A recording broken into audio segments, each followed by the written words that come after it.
पर देखिए एमिनो अम्ल तथा प्रोटीन की परिभाषा लिखिए। दो चीज़ पूछा है, एमिनो अम्ल और प्रोटीन की परिभाषा। उसके बाद प्रोटीन के प्रमुख स्रोत एवं शरीर में उसके कार्य, प्रोटीन के विकृतीकरण को स्पष्ट कीजिए। यानी कि इसमें एक चीज़ यहाँ पर एमिनो अम्ल, दूसरा प्रोटीन की परिभाषा, तीसरा प्रोटीन का प्रमुख स्रोत, चौथा है शरीर में उसके कार्य, पांचवा है प्रोटीन के विकृतीकरण, यानी कि जब उसको तोड़ते हैं तो क्या बनता है। ठीक है, तो 5 चीज़ एक क्वेश्चन में, यानी कि 5 नंबर का एक क्वेश्चन है। तो यहाँ पर देखिए अमीनो अम्ल क्या होता है।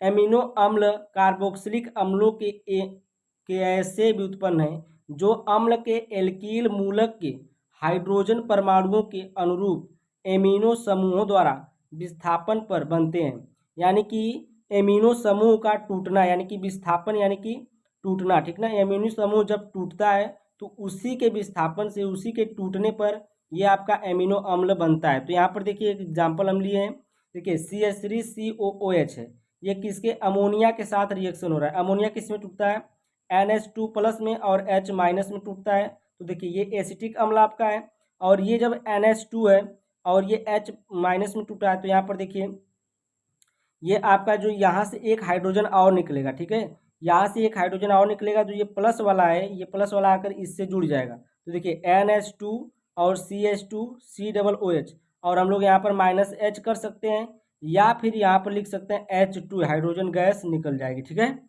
हाइड्रोजन गैस निकल जाएगी। तो यहाँ पर तीर जो है ऊपर की तरफ दिखा रहा है कि गैस जो होती है ऊपर ही जाती है। अब देखिए प्रोटीन की परिभाषा हम देख लेते हैं, प्रोटीन क्या होता है। देखिए कार्बन, हाइड्रोजन, नाइट्रोजन और ऑक्सीजन से मिलकर बनने वाला कार्बनिक यौगिक प्रोटीन कहलाता है। जो आपका प्रोटीन होता है किससे मिलकर बना होता है, कार्बन से, हाइड्रोजन से, नाइट्रोजन से और ऑक्सीजन से मिलकर बनता है। ठीक है, तो उसको हम लोग क्या बोलते हैं, प्रोटीन बोलते हैं। प्रोटीन शब्द की खोज किसने की थी, जे इसको बोलेंगे जेम्स बर्जीलियस किया था। और 1 ग्राम प्रोटीन में 4.1 कैलोरी ऊर्जा होती है। यानी कि अगर 1 ग्राम हम लोग प्रोटीन खाएंगे, 1 ग्राम प्रोटीन अगर खाएंगे तो उसमें कितनी ऊर्जा मिलेगी आपको, 4.1 कैलोरी। ठीक ना। उसके बाद देखिए प्रोटीन का स्रोत। प्रोटीन का स्रोत क्या है, प्रोटीन के निम्नलिखित स्रोत होते हैं, जैसे कि सोयाबीन। सोयाबीन में सबसे अधिक प्रोटीन मिलती है, किसमें, सोयाबीन में।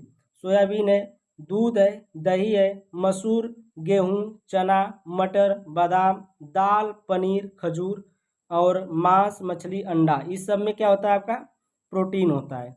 उसके बाद देखिए प्रोटीन का उपयोग या प्रोटीन का कार्य हम लोग देख लेते हैं। पहला है जीव द्रव्य के निर्माण में, जीव द्रव्य के निर्माण में। दूसरा है एंजाइम, एंजाइम के निर्माण में। एंजाइम मतलब आपका जो एंजाइम होती है, लार और होती है, ठीक ना, उसके निर्माण में। उसके बाद देखिए त्वचा, हड्डियां, रक्त, मांसपेशियां आदि के निर्माण में, ऊतकों के निर्माण में। प्रोटीन की कमी से होने वाले रोग क्या है, मरासमस है, और एक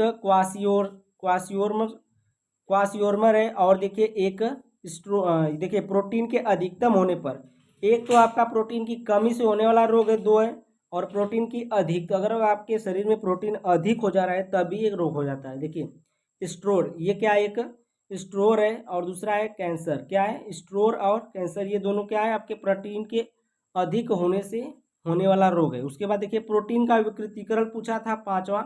तो प्रोटीन का विकृतीकरण करते हैं तो क्या होता है, देखिए प्रोटीन उष्मा, खनिज एवं अम्ल, प्रोटीन उष्मा, खनिज, अम्ल एवं क्षारों के प्रति अत्यधिक संवेदनशील होती है। जब प्रोटीन को गर्म किया जाता है या अम्ल युक्त सांद्र लवणों से अभिकृत किया जाता है तो प्रोटीन का स्कंदन या अवक्षेप हो जाता है। यह क्रिया प्रोटीन का विकृतीकरण कहलाता है। यहीं तक आप लोग लिखेंगे तभी बहुत है। उसके बाद हम यहाँ पर लिखे विकृतीकरण में रासायनिक रूप से प्रोटीन की प्राथमिक संरचना नहीं बदलती है, किंतु द्वितीयक एवं तृतीयक संरचना परिवर्तित हो जाती है। विकृत प्रोटीन अपनी जैविक क्रियाशीलता खो देती है। जो विकृत प्रोटीन होती है वो अपनी जैविक क्रियाशीलता जो होती है क्या होती है, खो देती है। ठीक ना। तो आज के लिए इतनी ही बड़ी वीडियो थी, और ये आपका जो मॉडल पेपर था 2025 का, ये पूरा समाप्त हो गया। प्रश्न नंबर 7 था, ये खत्म हो गया। ठीक ना। तो अगर वीडियो अच्छी लगी तो वीडियो को लाइक और चैनल को सब्सक्राइब करके जाइएगा, और पूरा वीडियो चाहिए तो आपको प्लेलिस्ट में जाना है। प्लेलिस्ट में आप लोग जा करके सभी वीडियो अनसॉल्व सेट के देख सकते हैं। ठीक है, thank you, bye bye for watching my video.